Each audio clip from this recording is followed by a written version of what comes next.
Because if we try to extol the recommendation role beyond a certain level, then we are rewriting Article 370. So the recommendation role is a very minimal role. And how is it being understood in different contexts? We have does a recommendation postulate a positive recommendation, or does it mean just any opinion? It is just an advice. It is an advice. So it's an advice to facilitate and enable the president to find as to whether Article 370 has served its purpose and to close it.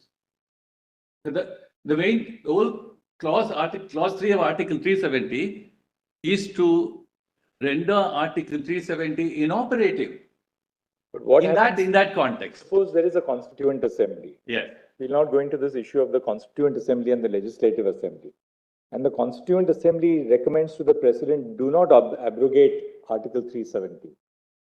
Is it open to the President then to override the advice? That power of recommendation is not available to the Constituent Assembly.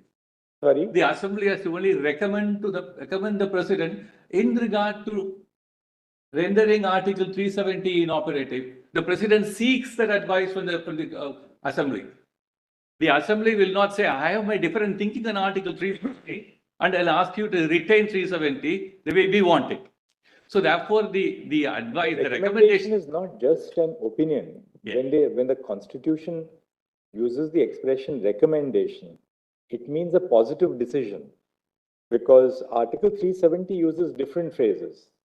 It uses consultation, it uses concurrence, it uses decision, and it uses recommendation. Exactly right. So therefore, the use in Article 370 of all these distinct expressions, concurrence, consultation, have their context. So therefore, recommendation is seen as an entirely distinct idea altogether. If the Constituent Assembly was to... contending that even if the Constituent Assembly were to say that please don't abrogate 370, the President can still abrogate 370? She can. She can. Recommendation is not binding on the President. Therefore, it is recommendation. It is not concurrence.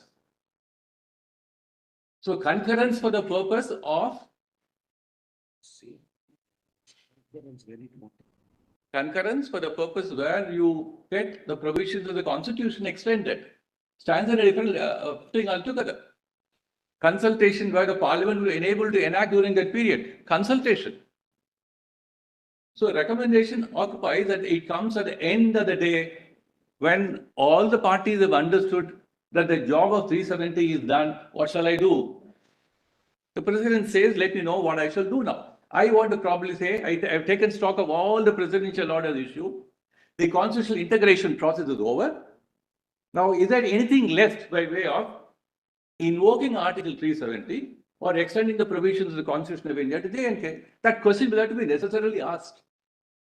When that question is asked, what is the role of the Constituent Assembly? So if the 370 had envisaged a larger role, that would have defeated the very purpose of constitutional integration. Therefore, the only relevant Mr. Attorney, the use of the expression recommendation is not by itself dispositive of the content of the expression as to whether it is merely an advice, whether it is a condition precedent. I'll give you two examples. See, there are two examples in the Constitution where the word recommendation is used. Article 109 and 117. Yes. Article 109 deals with money bills. A money bill, after it is passed by is not introduced in the Rajya Sabha. Always introduced in the Lok Sabha. After the bill is passed by the Rajya Sabha, by the Lok Sabha, it is transmitted to the Lok Sabha, to the Rajya Sabha for its recommendations. Those recommendations are not binding on the Lok Sabha.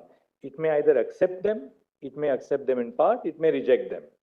That is what Article 109 says. So in Article 109(2), see the way it is worded. The recommendation of the Rajya Sabha doesn't bind the Lok Sabha on a money bill. Now see 117. 117 says that a money bill cannot be introduced except on the recommendation of the president. 317. Your Lordship, please. A bill or amendment making provision for any of the matters specified in subclauses A to F of clause 1 of article 110, I'll go to 110 in a moment, shall not be introduced or moved except on the recommendation of the president. Now, in article 117, the same word is used, recommendation. Recommendation is mandatory. You can't move a money bill unless there is a recommendation by the president. Now comes 370. There are many other provisions of the Constitution. I think, if I'm not mistaken, in my dissent in Aadhaar, I had analyzed those provisions of recommendation. Now see 370.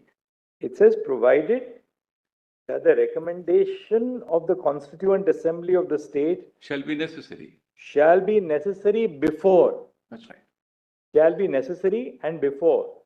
So it's a condition precedent and a condition in terms of time. It can't be a post facto recommendation. It has to be before. What is the reason for it? There has to be a recommendation by the Constituent Assembly for the abrogation of Article 370. And second, that recommendation has to be before the president decides to abrogate it. Therefore, to say that, this recommendation is just an opinion, it's not binding on the president. My submission is not to slight that recommendation role, but I say it's still only a recommendation. Let me try to explain.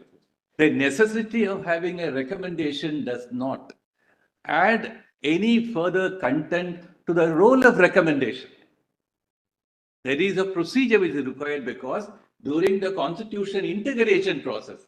So your many contention is that parties you have to have a recommendation. Yes. And it's not binding. It may be a positive or negative recommendation. The president can override whatever is said by the Constituent Assembly. No, the reason why, therefore, what I would call a minimal role of recommendation given to the Constituent Assembly is in the context of one, the scheme of Article 370, and that being part of the larger integration process, can a body like the Constituent Assembly of J&K can have a final say on Article 370? It is not a constituent body of a Parliament of India. It doesn't have all that attributes and powers. So the recommendatory role has been assigned in the context, keeping in mind that once the constitutional integration process is completed, in the understanding of all the parties involved, there has to be a terminus. And to bring the terminus to a completion, then the role of recommendation is assigned.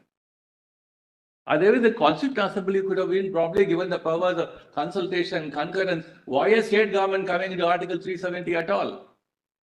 So it's only at the end of the day when you have done all that job. It's a stock-taking exercise. And it will probably envisage that you will do it before the constitutional integration process gets over. What is the sequitur? Are you therefore contending that therefore, since this is purely recommendatory, therefore the absence of a recommendation also doesn't make a difference? Is that the submission or what is the submission? I'll personally try to address the question. That's only when